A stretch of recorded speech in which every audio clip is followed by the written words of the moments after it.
शिव पुराण रुद्र संहिता। मैं आज आपको ब्रह्मा जी से दक्ष की अनुमति पाकर देवताओं और मुनियों सहित भगवान शिव का दक्ष के घर जाना, दक्ष द्वारा सबका सत्कार तथा सती और शिव का विवाह की कथा सुनाऊंगा। सज्जनों, आपसे विनती है कि आप इस चैनल को सब्सक्राइब जरूर करें। कथा सुनिए।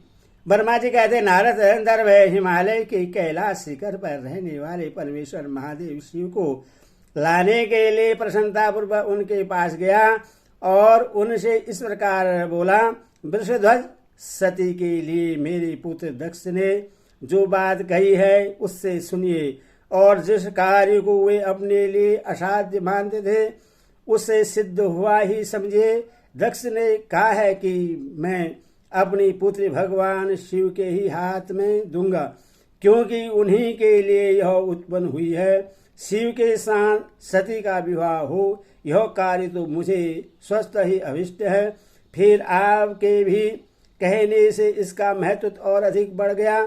मेरी पुत्री ने स्वयं इसी उद्देश्य से भगवान शिव की आराधना की है, और इस समय शिव जी भी मुझसे इसी के विषय में अन्वेषण पूछताछ कर रहे हैं।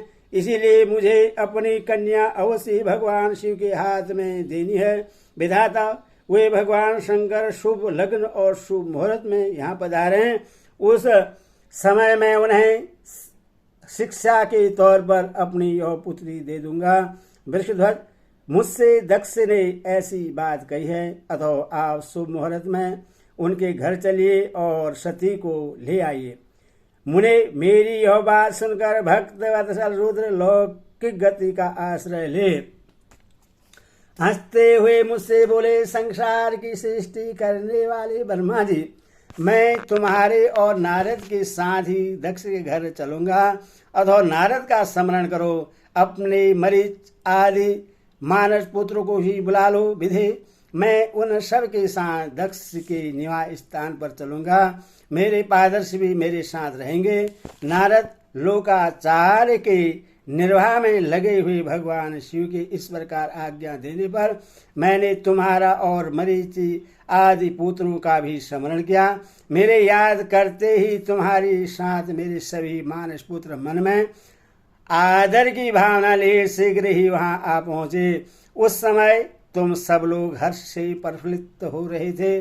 फिर रुद्र के स्मरण करने पर शिव भक्तों के सम्राट भगवान विष्णु भी अपने सैनिकों तथा कमला देवी के साथ गरुड़ पर आरूढ़ हो तुरंत वहां आ गए। तदनंतर चैत्र मास के शुक्ल पक्ष की त्रयोदशी तिथि में रविवार को पूर्वा फाल्गुनी नक्षत्र में मुझ ब्रह्मा और विष्णु आदि समस्त देवताओं के साथ महेश्वर ने विवाह के लिए यात्रा की। मार्ग में उन देवताओं और ऋषियों के साथ यात्रा करते हुए भगवान शंकर बड़ी शोभा पा रहे थे। वहां जाते हुए देवताओं, मुनियों तथा आनंद मग्न मन वाले एक प्रथम गणों का रास्ते में बड़ा उत्सव हो रहा था। भगवान शिव की इच्छा से वृक्ष, व्याघ्र, सर्प, जटा और चंद्रकला आदि सब के सब उनके लिए यथा योग्य आभूषण बन गए।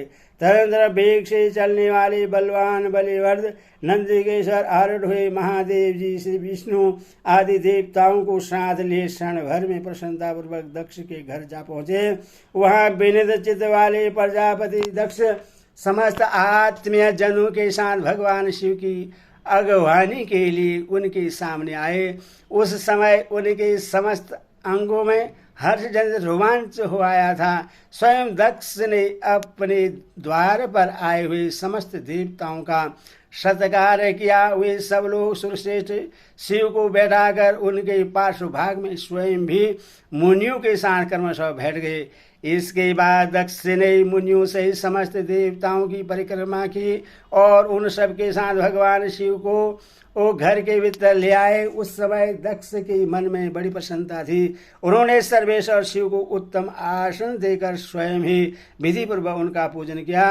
तत्पश्चात श्री विष्णु का, मेरा, ब्राह्मणों का, देवताओं का और समस्त शिवगणों का भी यथोचित विधि से उत्तम भक्ति भाव के साथ पूजन किया। इस तरह पूजनीय पुरुषों तथा अन्य लोगों से उन सबका यथोचित आदर सत्कार करके दक्ष ने मेरे मानस पुत्र मरीचि आदि मुनियों के साथ आवश्यक सलाह की। इसके बाद मेरे पुत्र दक्ष ने मुझे पिता से मेरे चरणों में प्रणाम करके प्रसन्नतापूर्वक कहा, प्रभु आप ही वैवाहिक कार्य कराइए। तब मैं भी हर्ष भरे हृदय से बहुत अच्छा कहकर उठा और वह सारा कार्य कराने लगा।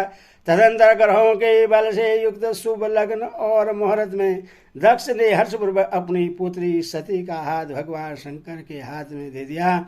उस समय हर्ष से भरे हुए भगवान विष्णुध्वज ने भी वैवाहिक विधि से सुंदरी दक्ष कन्या का पाणी ग्रहण किया। फिर मैंने श्रीहरि ने, तुम तथा अन्य मुनियों ने, देवताओं और प्रथम गणों ने भगवान शिव को प्रणाम किया और सबने नाना प्रकार की स्त्रियों के द्वारा उन्हें संतुष्ट किया।